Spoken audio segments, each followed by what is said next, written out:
Hello, everyone. This is Betsy Wurzel, your host of Chatting with Betsy on Passionate World Talk Radio Network, a subsidiary of Global Media Network, LLC, and our mantra is educate, enlighten, and entertain. The views of the guests may not represent those of the host or the station. Folks, I have another phenomenal guest with me today. I always have phenomenal guests if I have to say so myself, and I do. I just love doing what I'm doing, and this is still September, so I just want to say thank you to everyone for subscribing and listening to my show. Chatting with Betsy is 5 years old this month, and I just want to shout out to Jeannie White, station manager, and Lillian Caldwell, CEO of Passionate World Talk Radio Network, for having this wonderful Passionate World Talk Radio Network show, the station, and just being great mentors. So I just had to say that.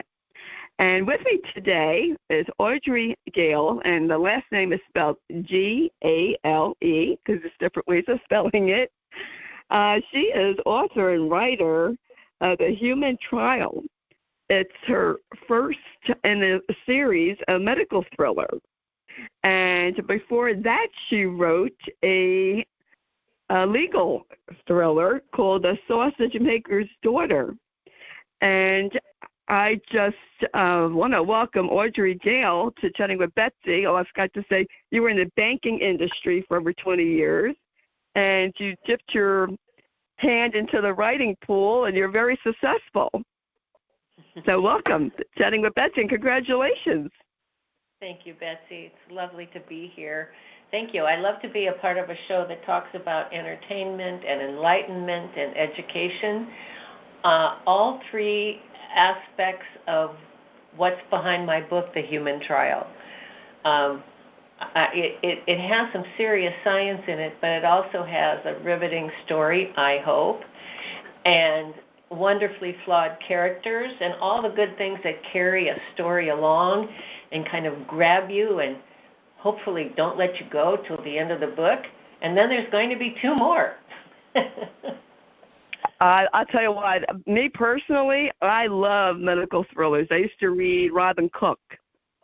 Yes, books. Of course. Way back when. Sorry? Yes, way back when. And I just want to make sure I have my information right, Audrey. The Human Trial is a bestseller. Yes. You reached bestseller tag? It actually launched as #1 in medical thrillers. Wow. On Amazon, ahead of Robin Cook, who also released a book at the same time. So I was really thrilled. Now, he has a very vast audience. He's written many books.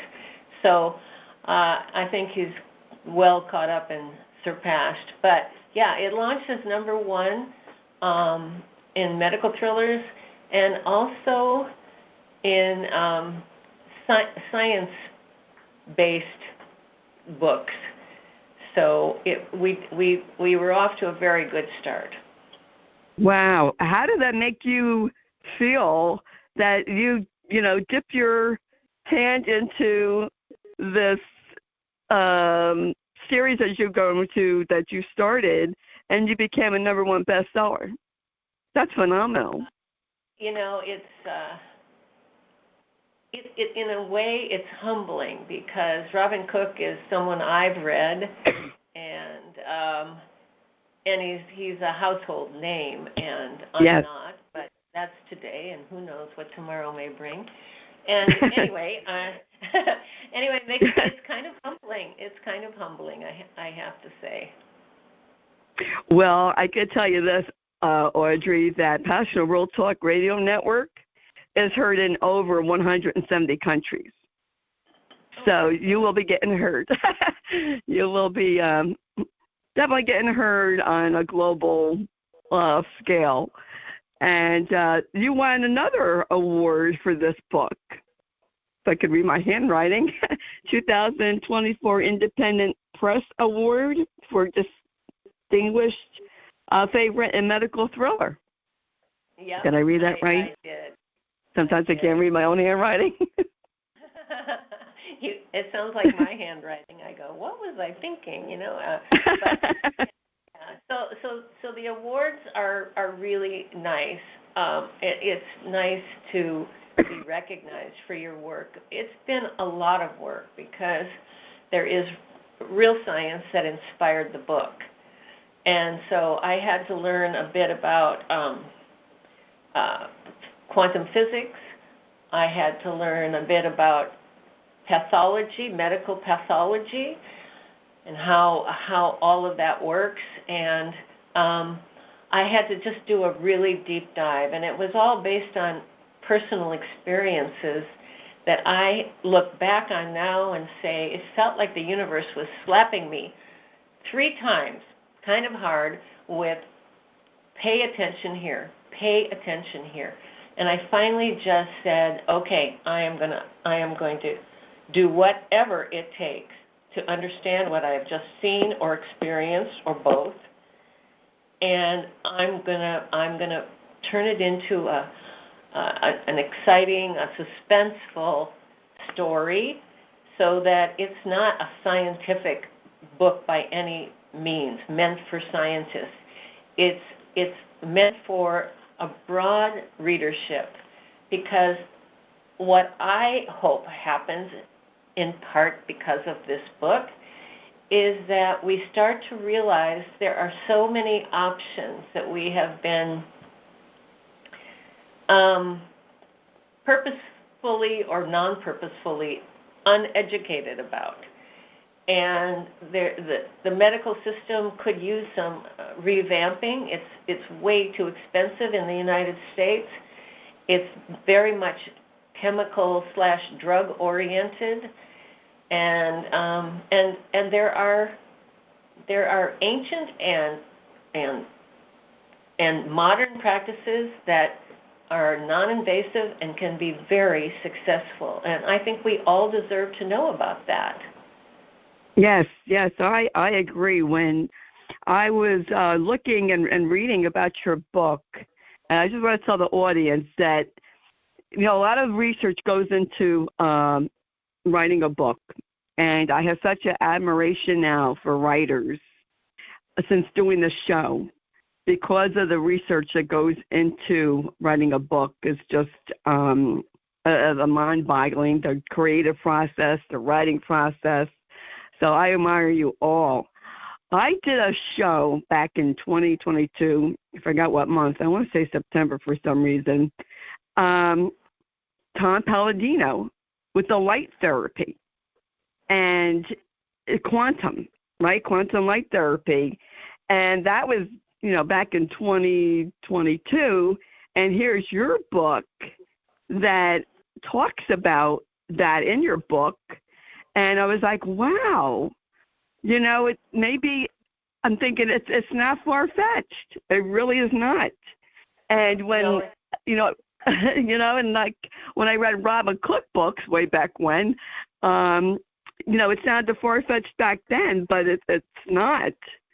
And I always ask, how did you come up with that story of the character with Randy Archer? Well, how did you start with him? Yeah, let me just say something about what you were just talking about. Now, light therapy, sure. I would call it more vibrational therapy or frequency therapy, but the net is it's what Einstein and Bohr proved at the beginning of the 1900s. Einstein's theory of relativity was 1905. But there were other folks like Max Planck and Niels Bohr a little bit later who got into the quantum realm and basically said this: there is nothing solid in the universe. I'm sitting at a desk and it feels and looks really solid to me, but if I could see at a sub microscopic level what this desk really looks like, it would be vibrating energy. And that holds true for everything in the universe, including us. We are nothing but a collection, a condensation of vibrating energy. And so that just got, I had some personal experiences, as I said, that got me thinking about this. But that has to mean that there is an energetic state for a diseased body and an energetic state for a healthy body. So that's what really got me thinking, and I had the great advantage of having a physicist who advised me, and I could bounce all sorts of ideas off of him. And I also had a pathologist who I went to his lab. I looked at how they do things in a lab and talked to him and asked a million questions. So I had that as backup. But the book itself, it was inspired by actual, real scientists who were working in the 20s and 30s, 100 years ago now. Of course, the physicists we talked about were working 125 years now. And yet, this fundamental truth about the universe has never really been explored by the medical establishment. They've taken the chemical/drug path, as opposed to the fact that we are energetically based. So, having seen how effective focusing on the energy basis of our lives can be in a medical sense, I then decided to base my characters like the two scientists who were working. I based my they inspired my characters, but I didn't do a real biography or a nonfiction book on it. I wanted the story to be a compelling work of fiction with characters that people can relate to in some way, and that they love or hate. It doesn't really matter which. You need to have a strong connection, and that therefore that this science, which is profound, this science will get out in a massive way, hopefully in a massive way, because it needs to be out there. People need to know that there are options, and they need to know that they must ask a million questions. They must be responsible for their health and their care of their body and their longevity. And so that's so I based the character Randy Archer, Dr. Randall Archer. I based him on one of the scientists, but a completely fictional background from the wrong side of the tracks, steel town in Pittsburgh, who a brilliant young man is able to get a full ride scholarship through Harvard, all the way through medical school and a pathology specialization, where he meets the other principal scientific character, whom I named Dr. Adam Wakefield. And Dr. Wakefield is a physicist and a specialist in optics, and has developed a very unique and powerful microscope that actually existed 100 years ago, but no longer exists. It was part of this whole science that was confiscated and or suppressed. And so anyway, my mission was to bring it back out again in the biggest possible way. I love it. And didn't Nicholas Tesla have something to do with the vibrational fields and the quantum theories? Tesla, I don't know a lot about Tesla, but certainly he discovered a lot about how energy travels. Yeah, that's it. He basically was doing what these scientists were doing in a different area. He was looking at the electromagnetic basis of life and how it can be directed and used. And so I don't know. I'm not an expert on Tesla. I had so much to research. I had to look at myself. Oh, that's okay. It was. I just thought of that because I was thinking that the guy who I interviewed, he had mentioned Tesla and the electromagnetic fields, and it was really interesting. I remember telling a friend of mine whose son has cancer, and I said, well, why don't you try, this? There was a free introductory offer. She looked at me and she looked at her friend like I was crazy. Uh-huh. But you know what? When you're grasping for straws, if you're like in that kind of situation, why not try it? And the thing is, I tell people all the time, Audrey, read these books with an open mind. Yeah. Because you might think it's really far-fetched, but it's not. And there's a lot of stuff. I've talked to a lot of doctors who do research. There's a lot of stuff that goes on. It's a very competitive field. There's probably a lot of fraud that goes on, and with scientific papers. And I think your book is fascinating. Your book sounds absolutely fascinating to be read. Thank you. It's not the doctors that you and I go to that we're really talking about here. It's really right. The medical establishment who determines where research dollars go. They don't go exactly into non-invasive stuff that's cheap and impossible to patent. They don't do that. They look at new drugs. They look at old drugs that they can repurpose. That's where our research dollars go, almost 100%. And that's governmental money as well as private money. So it's kind of irritating to me that we have so little power. But so it's a kind of a closed system.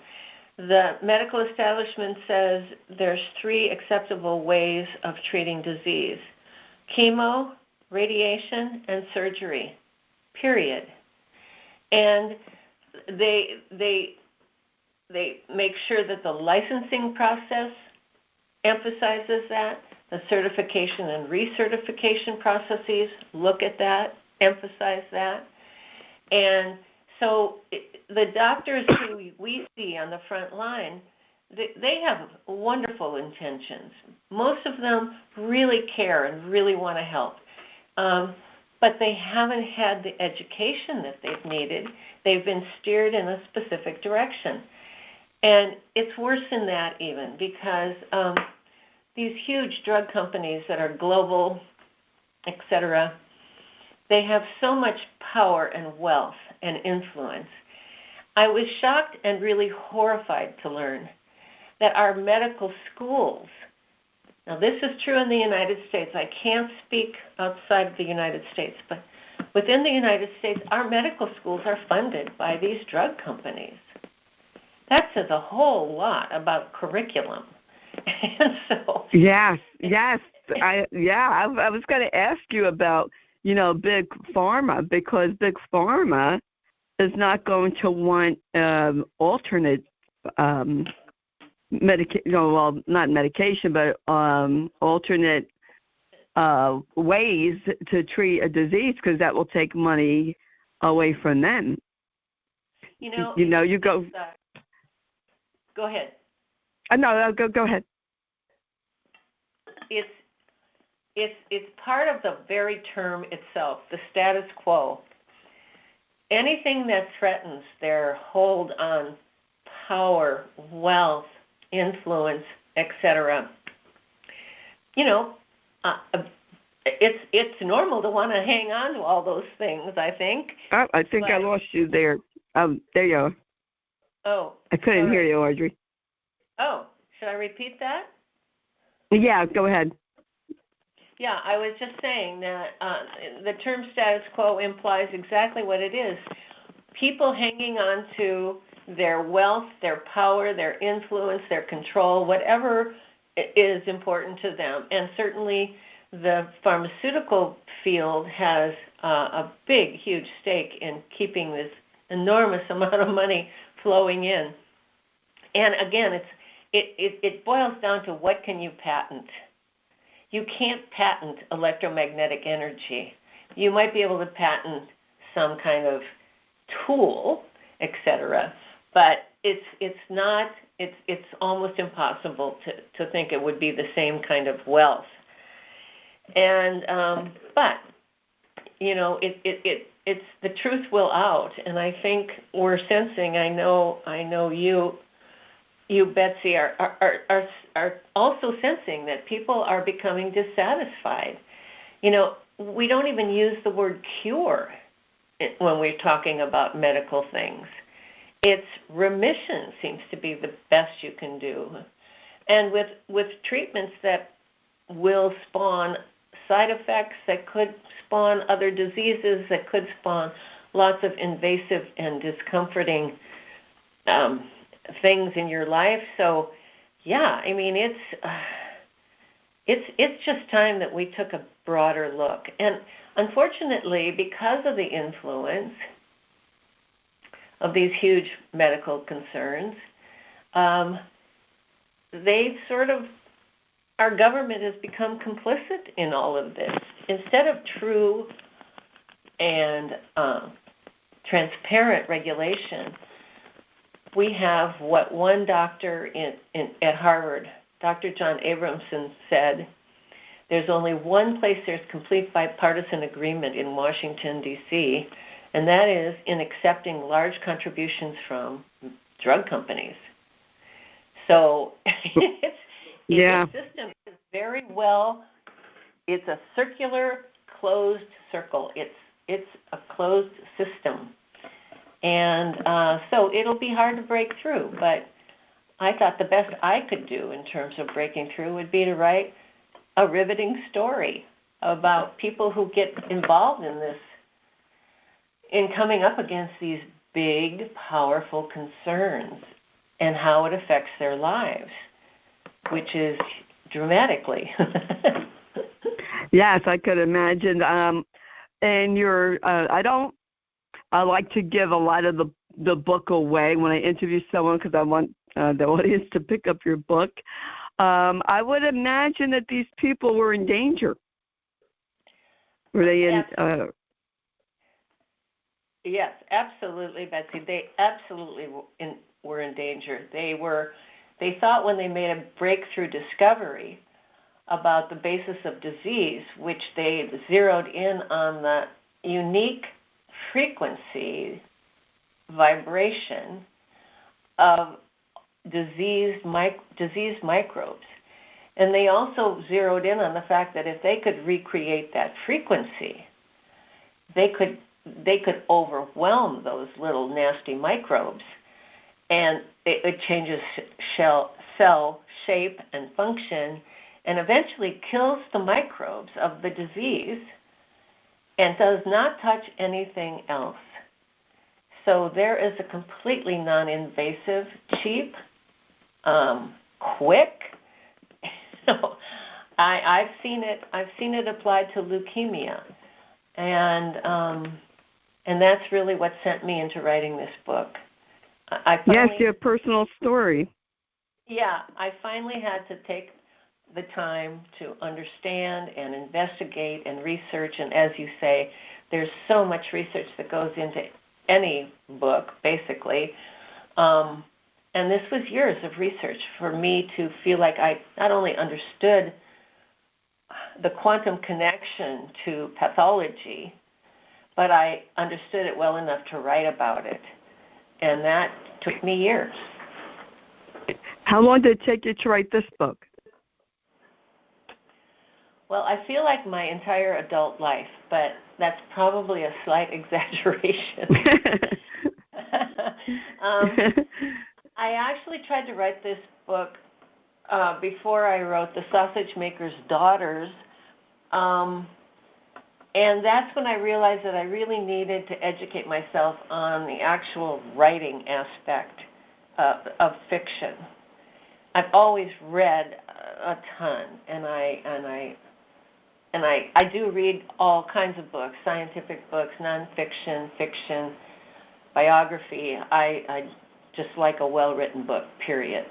But I went back to school after my 20-some-year career in banking, corporate banking.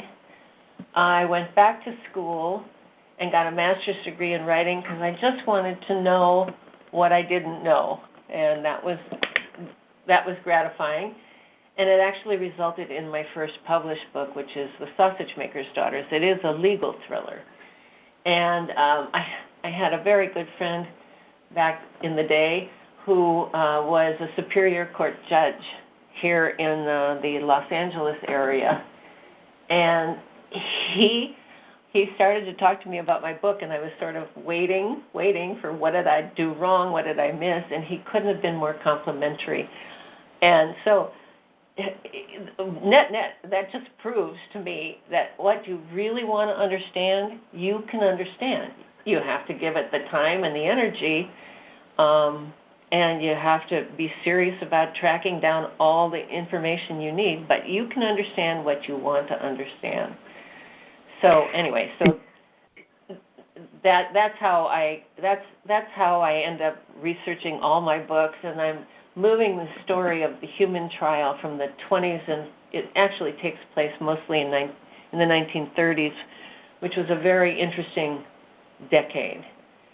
And then I'm moving it into the 70s for the second installment in the trilogy. And then because of COVID and the viral nature of COVID, keeping us all in our homes, I decided that I could do a third installment in the modern era, the COVID era. So that's the plan for the human trial. It's going to evolve. Well, that sounds fascinating. So then the second book, being that it'll be taking place in the 70s, there'll be different main characters? Yeah, there will be, so it's actually sort of imagined in my mind as a multi-generational family saga. So there is a main character that will be revisited in the second installment, but then it is taken over by another generation and another generation, so 2 more generations beyond. And then that group will flow into the third, the COVID era book. Wow. Audrey, you know what? You are such a role model, and I'll tell you why. Just talking to you, and folks, I never talked to Audrey before until today. Never talked to her before. You were like thrilling me here because you are such a role model for people. You had a career in corporate banking of over 20 years, and you went on to another career, which tells people that you are not too old, it's not too late to do something that you really want to do and have a try at it. Kudos to you. And look how successful. Thank you very much. I always felt like I was going to write someday, but I am so happy I had the corporate experience because it really taught me a lot about the world, number one, and how it really works. And it taught me a lot about who I am and what really works for me and, where I can succeed and what I'm good at, what I'm not so good at. It just gave me a wealth of information. So it was a really good backdrop, but writing, I think, was always in the back of my mind. So I'm happy I got the opportunity to do this. I'm very happy I got the opportunity to do this because it's not just I love good stories. Obviously, I've been talking about it a lot. I love good stories, but this one is purpose-driven. This is sharing with the world something that I have seen and experienced firsthand, and it's important. What would you like the reader to take away from your book? I would like the readers to take away the possibilities that have been purposefully, as I said, or perhaps accidentally, but most likely purposefully kept from us. And to remember this, no one knows what's going on in your body better than you do. We have been trained. We have been taught. We have been encouraged to think of some outside expert that we could go to, take a pill, and be done with it. And that may be true in some instances, and certainly, medical doctors have a lot of education in a specific line, and so they know a lot about that line. And there are cases where they can give you a pill and it'll be okay. But increasingly, I think we're seeing that there's a lot of weird health issues that seem to be cropping up more and more and more. Young people having strokes and cancers, and yes, it just, something is not right. All of these are factors in my brain about wait a minute. I know there's a better way. I saw it. So we need to take away that we have the right to go to any kind of expert that we feel might work for us. Ask a million questions. I like the saying from the 60s: question authority, question, and then you take responsibility for your own health. That's absolutely. You have to find out what's out there. And today's world, everything is available online. You have to be careful of what you read online, but there's a lot of information that's at our fingertips in today's world. It's not like you have to go to the library and, bury yourself in books, although that's a good way to do it. There's a lot of information that's available, and although you have to be cautious, it's your right to ask questions and to decide for yourself what you think will work best for you. Oh, absolutely. Audrey, I am such a, I almost called you Gale. Audrey, I am such a big advocate for people questioning, doctors, advocating for yourself, your loved one, if you are a caregiver, because we do know our bodies. We also know our loved ones better than anybody. Yeah. And if something's not right, you don't think something is right, you question the doctor. If you see side effects from a medication, you call up and question the doctor or the nurse practitioner. I have had, to be an advocate for my family members, and, that's why I tell people be knowledgeable about your diagnosis, your loved one's diagnosis. Look up the medications, look up the side effects. And if you see them having difficulty in having it, you could back up your claim with your information that you know. Because a doctor will say, oh, no, that can't be. And then you can say, oh, yes, it can, because here it is in the PDF. Here it is in the physician's desk reference, the PDR, I mean. So that's, what I had to do for family members. And, go to a doctor that, well, listen, I always say on the show, talk to your primary care doctor, always consult with them. But the decision is up to the individual if you want to seek alternative ways to have a better quality of life.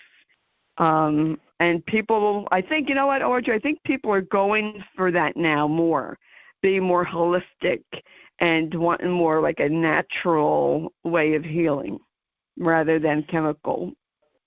Yes, and of course it's obvious to all of us that our 40 trillion cells having 1 billion interactions every second, it's very complicated inside here, and it's all interconnected. You can't separate, the heart from the brain, from the lungs, it's all interconnected, and so it's very complex, and you should always make sure you understand what your expert is telling you. If people talk down to you, then find somebody else. Exactly. Oh, yes. You're a girl after my own heart. Yes. I agree 100%. 100%. I say that all the time. I've interviewed several doctors, and one doctor said if a doctor doesn't listen to you, you get up and find another doctor. I had another doctor say, yes, like, we're here to serve you. Like one doctor I interviewed said, it's a privilege for me to help you. I'm here for you, not the other way around. I love that. I love it. Yeah. So and that's what I mean. I think the doctors on the front line in most cases are sincerely concerned and want to help. It's just that they've been trained in what they've been trained in. And there's a whole bunch of other things they haven't been trained in. And it's I'm telling you, it's complicated. It's complicated. But, I've come to think about learning about this vibrational healing. I've come to think of a healthy body in terms of a perfectly conducted symphony. I mentioned these huge numbers. You can hardly get your arms around them. 40 trillion cells, a billion interactions every second. So a healthy body is one in which the conductor has everyone in alignment, and everyone knows their part, and they know when they come in, when they step back, when they play loud, when they play soft. It is a perfect symphony, and that harmony within creates a healthy state, and you feel great. And so disharmony is when cell communications, all those cells and all those interactions start to break down. And if they're allowed to continue to break down, that's when disease can slip in and start to fester. And that's when problems occur. So it's just important that we understand the complexity, but that shouldn't intimidate us in any way. We do know what's going on inside of our bodies and inside of our brains, inside of our hearts. We do know. And we find experts who have some specialized knowledge, and we question, and something will resonate, which is exactly what vibrational healing is all about. It's about resonance. It's resonating with the disease at its exact frequency and therefore overwhelming it and ultimately killing it. And then our natural processes pass it out of the body. Yes, that's what that guy that I interviewed, it was not just light therapy, it was vibrational. He does at the same time every day. And, it's just thrilling. Audrey, you are just fascinating to talk to. I'm going to have you on when you have your other book out. I'm going to have you on for your second book. It's such a joy to talk to you. Where can people, you're welcome, purchase your book, The Human Trial? Where can they purchase it? Okay, so I want to say, you can look up further information on my website, and it's Audrey, Audrey, Gale, Gale, author.com. And you can buy The Human Trial any place you buy books. Now, your local bookstore may not have it in stock, but Amazon, Barnes & Noble, all those online sites have it, and your bookstore can order it for you. So, I love to support local bookstores. So remember that. And it's also available as an ebook, and it's also available as an audio book. Awesome. And I always like to encourage the audience, go on my guest website, because there's only so much I could say about the guest, because I want to get into the interview, and I don't like to do a lot of reading. First of all, I can't read my handwriting because I don't have a computer, so I have to handwrite my notes, folks. And to find out all the information about the guests because they're phenomenal. There's a lot to find out about with Audrey Gale and all her accomplishments, her work, what she does. And I saw on your website they could even order the book on your website. You have a link there, so that's also an option. And all the information about Audrey Gale, spelled Gale, is going to be in the blog that Jeannie White, her station manager, writes, and Jeannie produces the show. And I have to thank Lillian Caldwell, who's CEO of Passion World Talk Radio Network, that makes this all possible. And thank you for spending time with me today, Audrey Gale. Your book sounds fascinating. I think people should buy it and read it. And if you were a medical thriller person, even if you're not, get it, because I love medical thrillers. I really do. And back in the day, in the 90s, I used to, read Robin Cook. And, it's so ironic. And, folks, I'll tell you this. Here's why you need to subscribe to my show. First of all, it's free.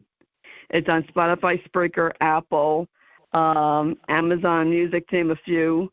I interviewed someone about what Audrey is talking about in her book.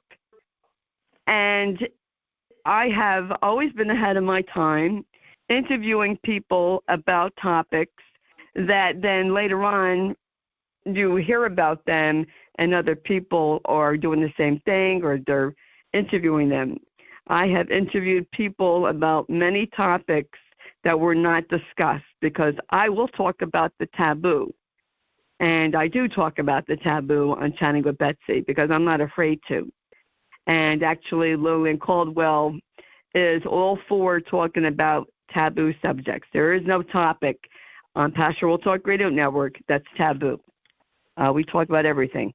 Everything and anything we will talk about on the station to provide you, the listeners, with resources and information. Excuse me. And if you'd like to follow me, I'm on Facebook, Betsy E. Wurzel, Wurzel. And thanks again, Audrey Gale, for coming on. Thank you, everyone, for listening and subscribing. Please share the show with other people because I want to help as many people as possible, and I need your help. And I also, as I always say at the end of my show, in a world that you could be anything, please be kind and shine your light bright because we need it now more than ever before. Keep shining, people. Be kind. And that's today's show. So thank you so much, everyone. I appreciate all your support. This is Betsy Wurzel, your host of Chatting with Betsy on Passion World Talk Radio Network, a subsidiary of Global Media Network, LLC. Chat with you soon. Bye-bye now.